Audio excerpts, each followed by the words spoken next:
Wala naman siguro pumunta rito para lang mag-trip, tama ba? So lahat nagtatrabaho, tama po ba?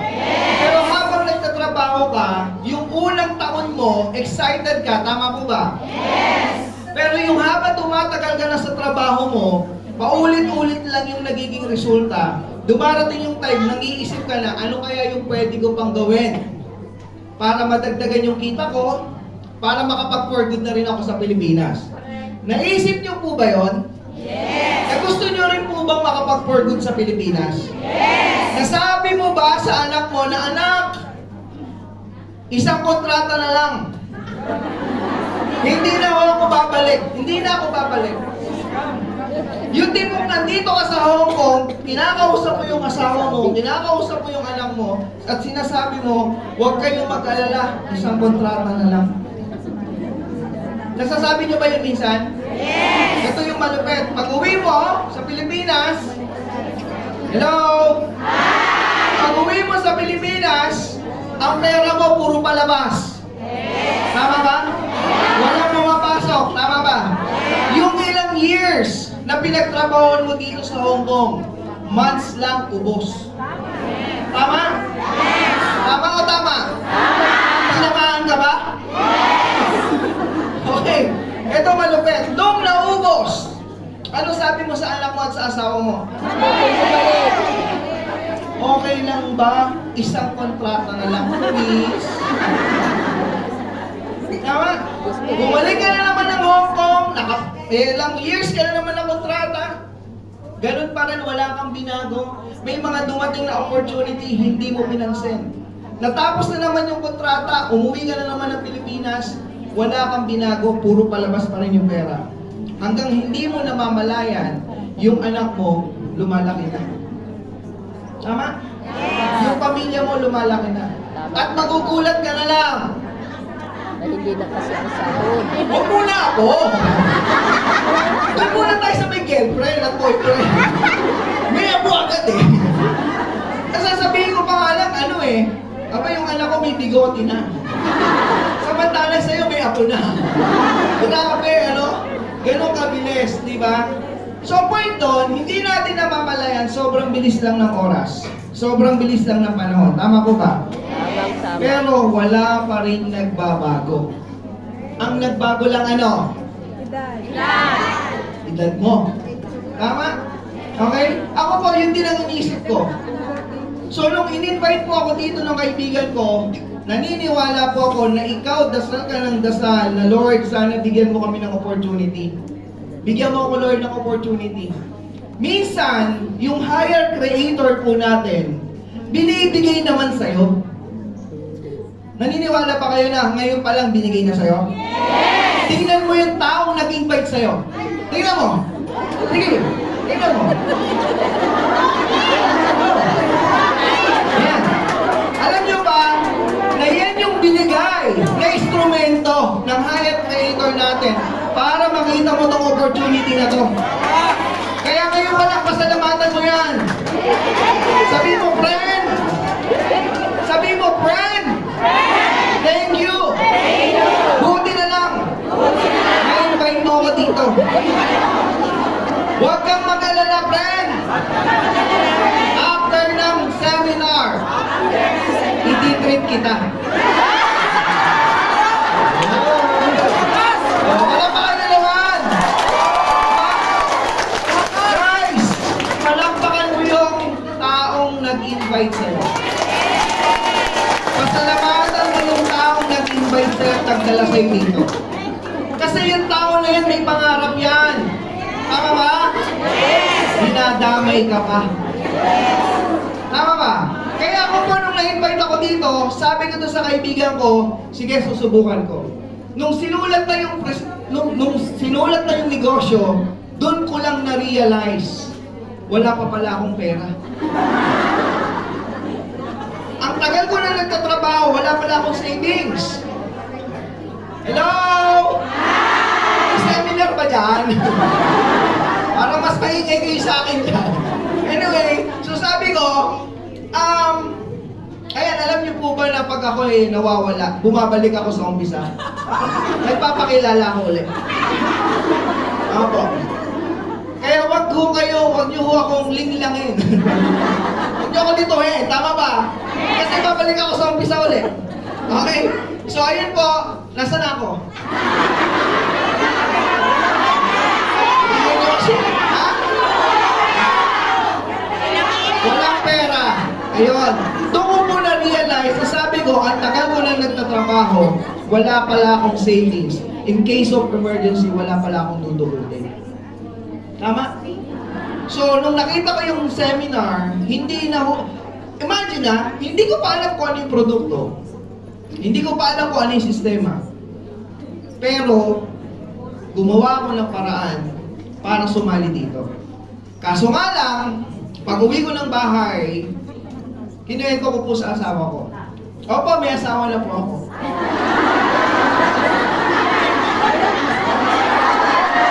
Para may 5 nang hinayang. Nabilang ko 5. Kaso yung 5, lalaki.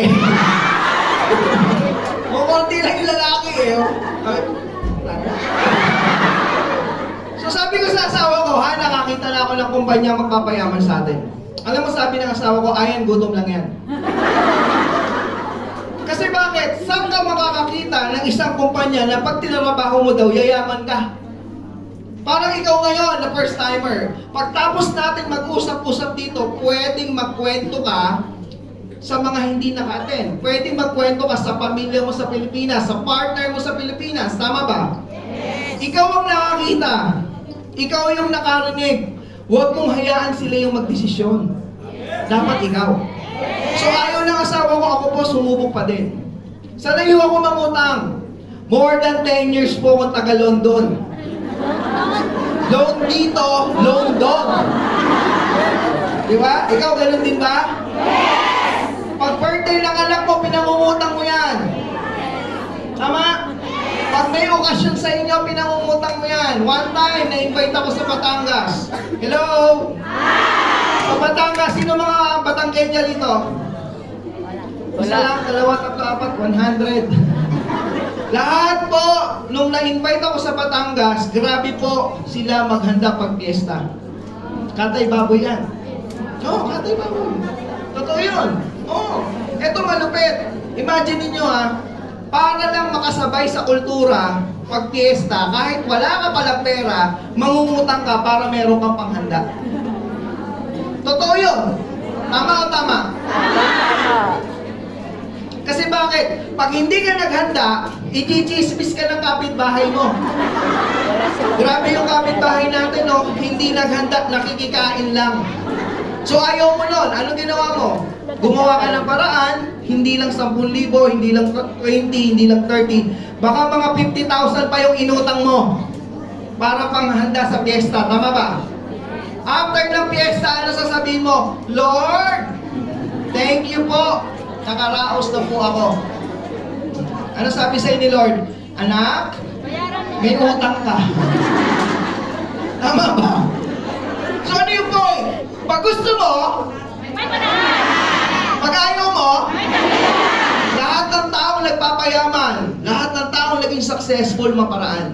Ang tanong, ikaw ba maparaan? Yes! Yung pagpunta mo pa lang dito sa Hong Kong, okay? Ang baon mo dito, lakas ng loob. Yes! Tama? Kasi imagine mo to ha. Hello? Hi! Imagine mo to, pag inoperang ka ng 50 mil isang buwan dito sa Hong Kong, pero mahina ang loob mo, hindi mo igagrab. Kasi ayaw mong iwan yung anak mo, ayaw mong iwan yung pamilya mo. Tama ba? Pero kahit operan ka ng 20,000, 18,000, 21,000. Magkano minimum dito? 35? O, sa mga nag-invite, 35 daw ha. Pwede sa kanila, enterprise. Imagine mo ha, kung malakas ang loob mo, kahit inoperan ka ng 20,000, igagrab mo. Bakit? Para sa pamilya mo. Kasi gusto mo maging good provider sa family mo. Tama ba? Yes! Hello? Yes! Gusto mo maging good provider sa family mo. Tama ba? Yes! Ibibigay mo lahat. Tama? Tama. Ganon din po sa business, dito sa opportunity na nakita mo at nakita ko. Kasi bakit? Darating yung time, yung nangyari po sa akin, mangyayari sa'yo. At sige po. At darating po yung time, pag unti-unti ka nang kumikita dito, okay, unti-unti mo nang makukuha yung pangarap mo, yun yung sign na pwede ka nang umuwi sa Pilipinas at makapag-for good ka na at makakasama mo na yung loved ones mo. Sige po, next. Nung gumawa ko ng paraan, ayan po.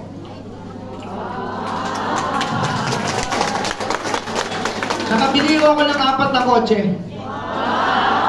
During pandemic, ito yung latest na resulta ko po. Naka-Raptor ako, tsaka naka-Expander yung asawa ko. 2021, binili ko po yung Raptor. Kasagsagan ng pandemic. Maraming naapektuhan ng pandemic? Hello? Maraming nawala ng trabaho, maraming OFW na biglang pinauwi sa Pilipinas. Pero dito po sa community natin, dito sa Project High, mas naglakihan po yung income. Bumili po ako ng Raptor 2021. Regalo ko po sa birthday ko noong February. Apo.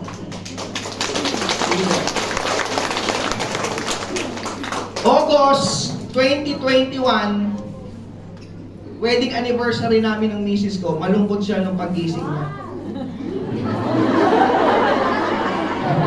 Wala pa po yung punchline, mama. Tayo na po. Okay. So, sabi ko sa kanya, Han, bakit malungkot ka? Sabi sa akin, Sabi ko, bakit ka nga malungkot? Sabi niya, wala ka bang naalala? Sabi ko, ano yun? Sabi niya, ano ka ba? Wedding anniversary natin ngayon. Ay, ganun ba? So sabi ko, sige, magbihis ka. Pinagbihis ko, pumunta kami ng Mitsubishi, binili ko po na expander. Regalo ko po sa kanya. Okay? Hindi ko ito pinapakita o sinasabi para ipagyabang. Pinapakita ko lang sa inyo na the moment na gawin mo itong opportunity na to, yun din yung buhay na naghihintay sa inyo. Tama? So, nakapagpatayo din ako ng bahay. Ayan. Resulta din po ng VIP account sa sinasabi ni Mami Rosel. And, naging part din po tayo ng top 15 sa buong EC, sa buong OBI. Sige, next po tayo. Nakapag-travel din po tayo sa iba't ibang country. Siguro ito pong Hong Kong, siguro pang 30 times ko lang nakapunta dito. Kaya kilala ko lang si Mickey Mouse. Totoo po yun. Punta ako ng Thailand, Taiwan, sa Japan, sa Maldives, tsaka sa Korea. So imagine mo yung desisyon na ginawa ko. Ibig sabihin pala, kung ano yung sitwasyon mo ngayon, kung ano yung resulta mo ngayon, yan yung desisyon mo kahapon. Kung ano yung magiging buhay mo bukas, kung ano yung magiging resulta mo bukas, yun po yung desisyon mo ngayon. Nag-decide lang po ako para mabago yung buhay ko. So yan po yung nangyari sa akin. Kumikita ka na, healthy ka pa, protected ka pa, nakakapag-travel ka pa. Diba? Insured pa yung buong pamilya mo? Yes! Kumikita ka pa at may lifetime na negosyo ka pa. Sige, next tayo.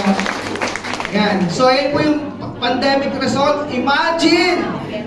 Kumita po ako ng 2 milyon sa loob ng 2 months. Ayan. Imagine niyo po, ang sahod ko sa LBC, 10,000 isang buwan. Malaki ba siya? Malaki! Hati, may maliit, may malaki. Malaking kahihiyan. Tama, maliit lang po. So imagine niyo po, yung 10,000 times mo sa 12 months, 120 po yun. Times mo sa 10 years, 1.2 million. Para pala kumita ako ng 1 million, kailangan ko magtrabaho ng 10 years. Dati. Pero dito sa opportunity na to, simulan mo ngayon. Magtanim ka ngayon. Sabihin na lang natin, dagdagan mo ng 3 taon yung edad mo ngayon. after 3 years, successful ka na. Diba? Kung ilang taon ka man ngayon, 3 years lang. 3 years lang po. Bakit? Mas pinadali na po yung negosyo ngayon. Bakit po? Pandemic po itong resulta na to. Walang lumalabas ng bahay. Lahat nag-online. So, ibig sabihin, ikaw na kahit nasa bahay ka, ikaw na kahit nagtatrabaho ka, basta nag-online ka, pwede ka pa rin kumita ng ganito. Okay ba yan? Sige po. Next po tayo. Sige po, dire-diretso na natin yan. Ayan. Oh. Gusto ko mag-join, pero wala akong pera. Hindi ko linya. Yan yung karamihan ng dinadahilan ng mga kababayan natin. Di ba? Pero pag tinanong mo, gusto mo ba maging successful? Oo naman. Tama ba? Kung wala kang pera ngayon, okay lang yan. Pero dapat malakas ang loob mo. Kasi ganun po yung ginawa ko. Okay? Imagine niyo po, 2024 ngayon. Hello? Wala kang pera ngayon. Okay lang yan. Pero naaalala mo ba, 2 years ago, wala ka din namang pera. Tama? Wala kang babaguhin sa ginagawa mo after 2 years. Wala kang binago. Pag nakita tayo 2026, ano sasabihin mo? Wala pa rin pera. Kasi bakit? Wala kang binago. Tama ba? So dapat gumawa ka ng paraan. Gusto ko mag-join, pero hindi ko linya yan. Hello? Kamusta naman yung linya mo ngayon? Guys, maraming mga kababayan natin ngayon na nandito sa Hong Kong, hindi nila linya yung trabaho nila. Maraming mga professional, tama? Pero hindi nila linya yung trabaho nila. Pero bakit nila nilinya? Dahil sa? Sa pira. Tama? Ibig sabihin pala, as long as alam mo mababago ang buhay mo, hindi mo na kailangang linyahin pa yan. Kahit hindi mo linyahin mo. Basta legal, tama ba? Basta illegal, basta moral, linyahin natin, tama ba? Para mapagtulungan natin at mabagong buhay nyo. Pangatlo, gusto ko mag-join, sasabihin ko muna sa asawa ko. Sa parents ko, sa kapatid. Di dapat yung asawa mo kausap ko ngayon. Ikaw yung nakakita nito. Tama ba? Ikaw yung nakarinig. Walang masamang magsabi sa partner sa Pilipinas. Pero pag tinanong kita, the moment na gagawin mo to, sa partner mo ba manggagaling yung kapital? Ano sasabihin mo? Hindi po sir, sa akin po. Siyempre ako yung nagpo-provide eh. Paano ba kaya na asawa mo? Ayaw mo na din? Opo. May sayang ka. May tama ka. Tama ba? So ang point ko, ikaw yung nakakita, ikaw yung nakarinig, ikaw yung mag-decide. Pag ayaw, okay lang. Ilihim mo muna for the meantime. Pag kumikita ka na, tsaka mo sabihin. Ano sasabihin ng asawa mo? Han! Buti na lang! Sumubo ka! Tama ba? Kasi kung hindi mo susubukan, hindi mo ulol